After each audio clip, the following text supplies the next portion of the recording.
যে পঞ্চায়ত নিৰ্বাচন সেই পঞ্চায়ত নিৰ্বাচনত ডেফিনেটলি আমি ৰাইজৰ দলে প্ৰতিদ্বন্দ্বিতা কৰিম কিন্তু আমি প্ৰতিদ্বন্দ্বিতা সকলো ঠাইতে নকৰোঁ যাতে বিৰোধী যি আমাৰ দলবিলাক আছোঁ সেই দলবিলাকৰ ভোট যাতে ভাগ নহয় আৰু আমাৰ ভোটবিলাক বিভক্ত কৰি যাতে কোনো পধ্যে বিজেপিৰ লাভৱান নহয় তাৰ কাৰণে আমি নিৰ্বাচিত আসনত এবাৰ পঞ্চায়ত নিৰ্বাচনত অৱতীৰ্ণ হ'বলৈ সিদ্ধান্ত গ্ৰহণ কৰিছোঁ।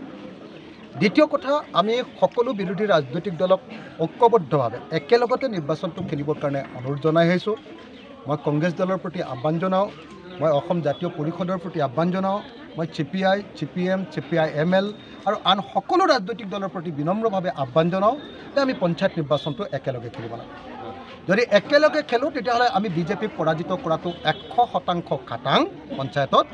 আৰু দ্বিতীয়তে যদি পঞ্চায়তত আমি একেলগতে নিৰ্বাচন খেলোঁ 2026ৰ কাৰণে আমাৰ মানুহবিলাকৰ একতাটো বিৰোধী দলৰ একতাটো আমাৰ সম্পূৰ্ণ হৈ যাব।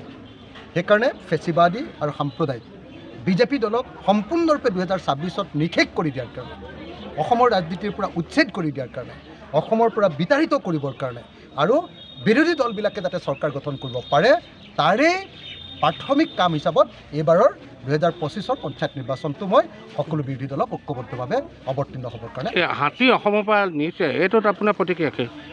অসমৰ পৰা যি হাতী নিছে এইটো কেতিয়াও কৰা উচিত হোৱা নাই।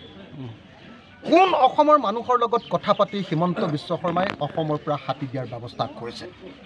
মই হিমন্ত বিশ্ব শৰ্মাৰ ওচৰত দাবী জনাইছোঁ যে যি গাড়ীয়ে এই হাতী নিছে সেই একেই গাড়ীয়ে অসমলৈ সেই হাতী ঘূৰাই অনাৰ ব্যৱস্থা গ্ৰহণ কৰক।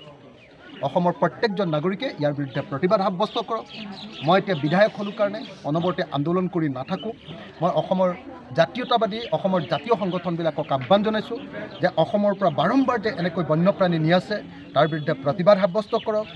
তাৰ বিৰুদ্ধে দৰকাৰ হ'লে সেই গাড়ী ৰখাই দিয়ক, সেই গাড়ী জব্দ কৰক আৰু যিবিলাকে এনেকৈ অসমৰ বন্যপ্ৰাণী নিবলৈ আহিছে তেওঁলোকক গ্ৰেপ্তাৰ কৰাৰ ব্যৱস্থা কৰক।